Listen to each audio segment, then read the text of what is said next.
قریبی pain American high وے سے جوڑنے کے لیے بنائی جا رہی سڑک کے لیے 1.8 کلومیٹر لمبی سرنگ کھودی جا رہی ہے۔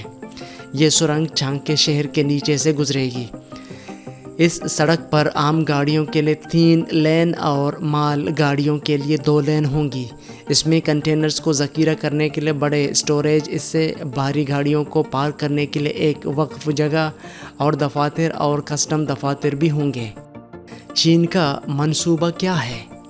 پیرو کے سابق وزیر ٹرانسپورٹ اور کمیونیکیشن خوان برانزویلا کے مطابق چانکے در حقیقت ہمسایہ ممالک چلی، کولمبیا اور ایکواڈور کو جوڑنے والا علاقائی سطح کا ایک مرکز بن جائے گا۔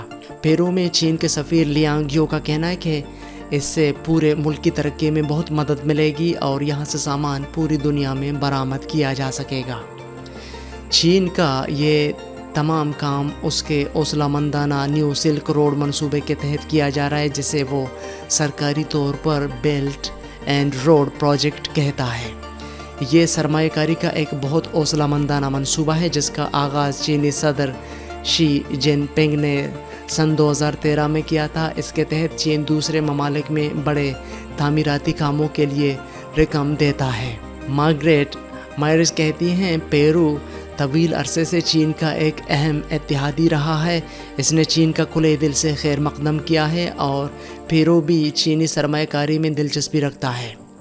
وہ کہتی ہے، چین نے 1 سال کا وقت لے کر ایک خاص حکمت عملی بنائی ہے۔ وہ اپنی کمپنیوں کو ایسے ممالک میں سرمایہ کاری کرنے کی ترغیب دیتا ہے جہاں سے وہ قدرتی وسائل حاصل کر سکیں اور جن کی منڈی میں وہ اپنا سامان فروخت کر سکیں۔ پیرو اس کے لیے اہم ہے کیونکہ وہ معدنیات سے مالا مال ملک ہے۔ یہاں تانبا وافر مقدار میں پایا جاتا ہے جس کی چین میں بہت مانگ ہے۔ پیرو کا کیا فائدہ ہے؟ سن 2021 کے اعداد و شمار کے مطابق چلی دنیا میں سب سے زیادہ تانبا پیدا کرنے والا ملک تھا۔ اس کے بعد پیرو دوسرے نمبر پر رہا۔ سن 2021 میں پیرو میں 220 ملین میٹرک ٹن تانبا پیدا ہوا۔ اعداد و شمار بتاتے ہیں کہ چین امریکہ کو پیچھے چھوڑتے ہوئے پیرو کا سب سے بڑا برآمدی اتحادی بن گیا ہے۔ سن 2020 میں چین کے ساتھ اس کی تجارت تقریباً 10.3 ارب ڈالر تھی۔ مائرز کا کہنا ہے کہ آنے والے وقتوں میں چانکے بندرگاہ بننے کے بعد دونوں کے درمیان تجارت میں مزید اضافہ ہونے کا امکان ہے۔ خوان برانزویلا نے دفتر چھوڑنے سے کچھ دیر پہلے BBC منڈو کو بتایا کہ چانکے کا منصوبہ ان کے ملک کو چلی جیسے دیگر ممالک سے بین الاقوامی تصویراتی لحاظ سے ممتاز کرتا ہے، جس کا ایشیا پیسیفک کے علاقے میں تجارتی غلبہ رہا ہے۔ ان کے مطابق یہ میگا پورٹ ملک کی معیشت کو آگے بڑھانے کا کام کرے گی اور پیرو کو بین الاقوامی سطح پر ایک خاص مقام پر لے جائے گی۔ لاطینی امریکہ میں چین کی سرمایہ کاری۔ سن 2000 اور 2018 کے درمیان چین نے لاطینی امریکہ میں خام مال میں 73 ارب ڈالر کی سرمایہ کاری کی ہے۔ چین برازیل میں بنیادی ڈھانچے کی ترقی کے لیے اربوں ڈالر کی سرمایہ کاری کر رہا ہے۔ برازیل سے چین خام لوہا بڑی مقدار میں خریدتا ہے۔ جنوری سن 2015 میں چینی صدر شی جن پنگ نے آنے والی دہائی میں لاطینی امریکہ میں 250 ارب ڈالر کی سرمایہ کاری کا اعلان کیا تھا۔ سن 2016 میں چینی صدر شی جن پنگ پیرو، چلی اور ایکواڈور کے دورے پر گئے تھے۔ ارجنٹائن نے چین کے بیلٹ اینڈ روڈ منصوبے میں شمولیت کے معاہدے پر دستخط کیے۔ ایکواڈور اور یوراگوئے نے بھی اس منصوبے کے لیے چین کے ساتھ ہاتھ ملایا ہے۔ پیرو نے سن 2019 میں باضابطہ طور پر چین کے اس منصوبے میں شامل ہونے کی رضامندی دی۔ چین نے سن 2013 میں Asia infrastructure investment bank AIIB کا آغاز کیا۔ 1 سال بعد اس نے اپنا بیلٹ اینڈ روڈ پروجیکٹ شروع کیا۔ یہ خیال کیا جاتا ہے کہ AIIB بیلٹ اینڈ روڈ کے تحت ہونے والے انفراسٹرکچر کے کام کے لیے مالی مدد فراہم کرتا ہے۔ تاہم 2017 میں فوربس سے بات کرتے ہوئے AIIB کے کمیونیکیشن ڈپارٹمنٹ کے سربراہ نے کہا تھا کہ یہ ضروری نہیں کہ بیلٹ اینڈ روڈ کے تحت ہر پروجیکٹ کو منظور کیا جائے۔ سنگین ماحولیاتی مسائل۔ پیرو کی حکومت نے بارہا دعویٰ کیا ہے کہ یہ منصوبہ اسے بین الاقوامی منڈی میں پڑوسی ملک چلی کے مقابلے میں قدرے برتری دے گا۔ صدر پیڈرو کاسٹیلو کا رواں سال مارچ کے مہینے میں چانکے کا دورہ اس بات کا مظہر تھا کہ حکومت اس منصوبے کے بارے میں کس قدر سنجیدہ ہے۔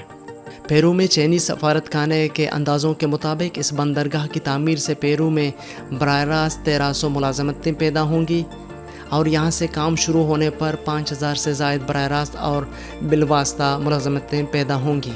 لیکن پیرو میں ہر کوئی اس منصوبے سے خوش نہیں ہے۔ ملک میں ماضی میں غیر ملکی کمپنیوں کے حوالے سے تشویش رہی ہے اور اب بحث کا مرکز یہ بندرگاہ ہے جو چین کے تعاون سے بنائی جا رہی ہے۔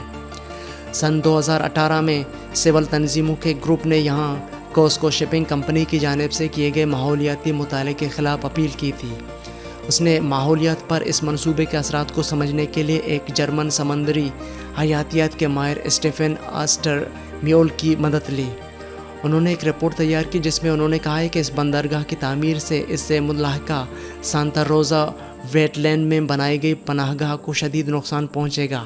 یہ پناہ گاہ سینکڑوں اقسام کے پرندوں کا گھر ہے، لیکن گاڑیوں اور بھاری مشینوں کے شور اور فضائی آلودگی سے انہیں نقصان پہنچ سکتا ہے۔